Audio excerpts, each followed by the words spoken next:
opozita. Po pra, këtë po thoshte Kapri, bet lidhja pra Madurës që se pati ju këtu, deklarat e fortë është, mbrëmje midis CIA-s në Amerikë, së bashku me këta të fortët e drogës në Ekuador, që ky i thot mafia shqiptare, në fakt, dhe thot, këta të dy po bashkëpunojnë pra CIA, Amerikanët dhe mafiozë shqiptarë, dhe opozita e kujtë.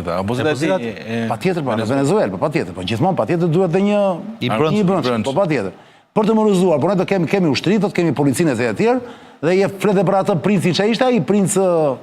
Erik Prince. Si e tha, Erik Prince. Ku është ai tha janë Amerikanët në brapa?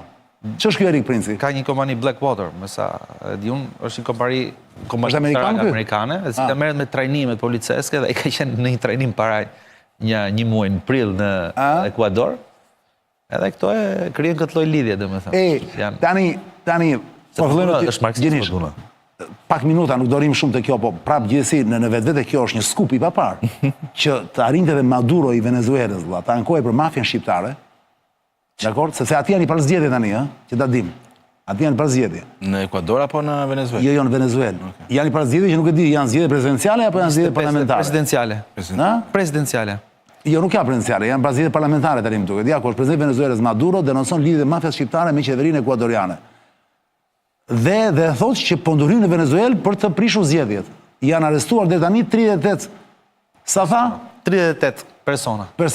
Këta nuk dinë se janë shqiptar apo jo? Një është shqiptar, 27 janë venezuelian, 17 janë të huaj, midis tjerëve edhe Ukrainas, të këto të huaj, ndërsa...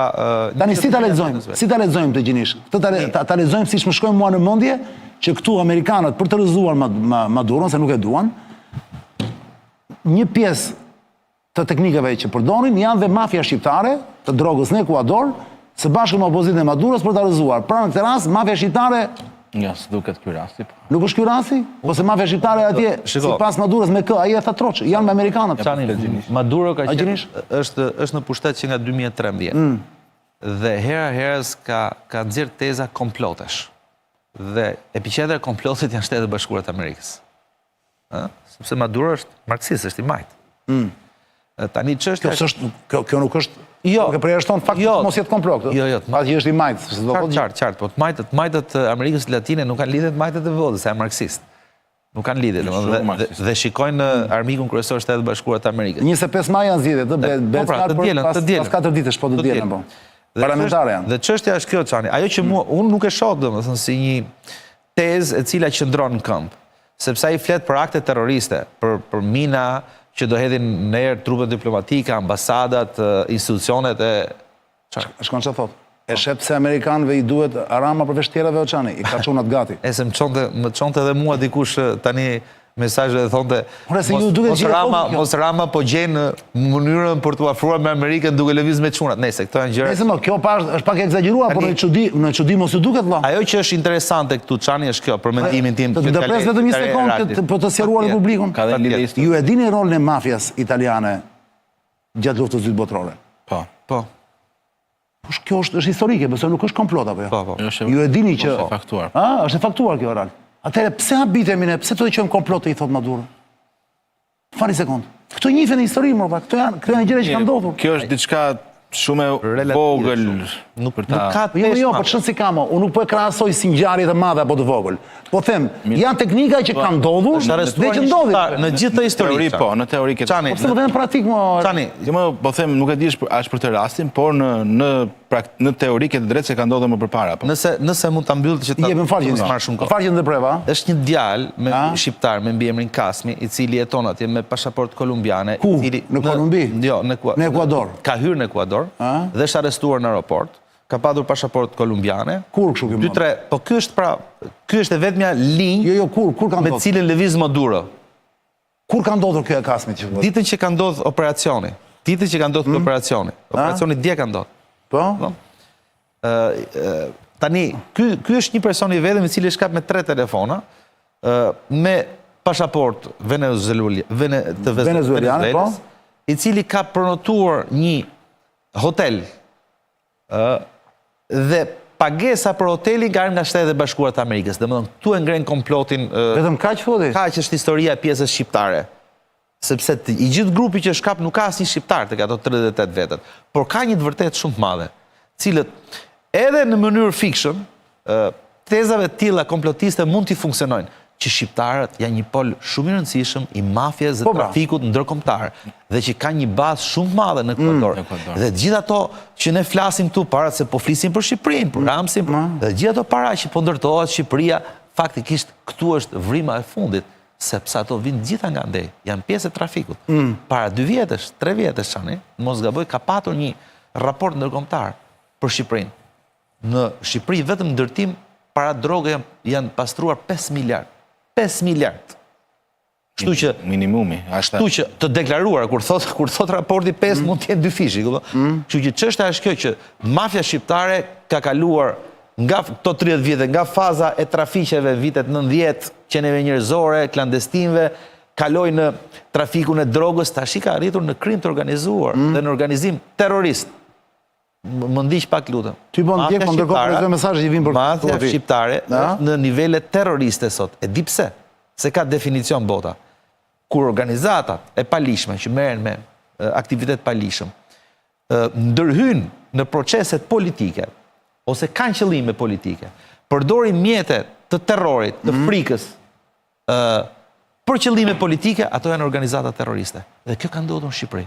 Në qoftë se SPAK-u do arrit të vërtetojë qoftë dhe një rast që grupet caktuara, bandat caktuara, të lidhur me pushtetin, nëpërmjet parave, kanë prodhuar qoftë dhe një gjys deputeti, këto organizata janë terroriste. Dhe ky president, ky kryeministër, ka bashkëpunuar me organizata terroriste. Prandaj është në siklet dhe nuk ke parë gëzim ti në Shqipëri me 83 deputet.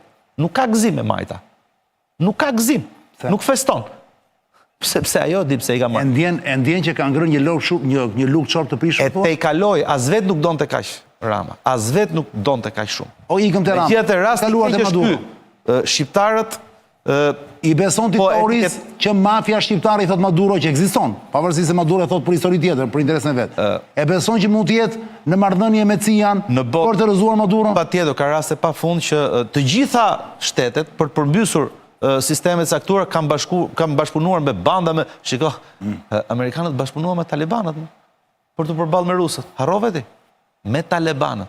Para se japja në kap. Me Al-Qaedan. Para se japja në kap. Kështu që ndodh kjo histori. Unë nuk e kam të vërtetuar dhe shikoj çik të fryrë këtë. Gjini ishte sakt shumë në analizë, por para se japja në kaprit. Po. Do më lejoni t'u lexoj tani një info që ka të bëjë me këtë? Po. USAID financoi Juan Guaidon, lideri në opozitës, me $41.9 milion në vitin 2019. Përfshirë 19.4 milion për paga dhe logjistik, plus 52 milion për programe të tjera. Prit. Dërgesë humanitare në vlerë $2 milion për mbanin ushqime dhe ilaçe, dhe mendohet që ka pasur dhe armë. Mike Pence, një personalitet shumë i njohur në Amerikë, akuzon USAID-in për ndërhyrje politike, nuk ka prova konkrete për armë në dërgesë humanitare, ama dyshohet. Megjithatë, disa armë u kanalizuan fshehurazi përmes dërgesave për milicit opozitare për të luftuar në rrugë. Me qëra fjala... Kjo është fakt, nuk është çka ka problem. Për të mbështetur këtë pra, sepse ju e thatë fillim la të kuptohet që mund të jeti komploti Maduros. Se ka ndryshuar situata në Venezuelë, po. Lideri i opozitës që përmendë ti Çani, u veçpall president atje para ca vitesh dhe e njofi perëndimi. E ka njohur dhe Shqipëria madje si president.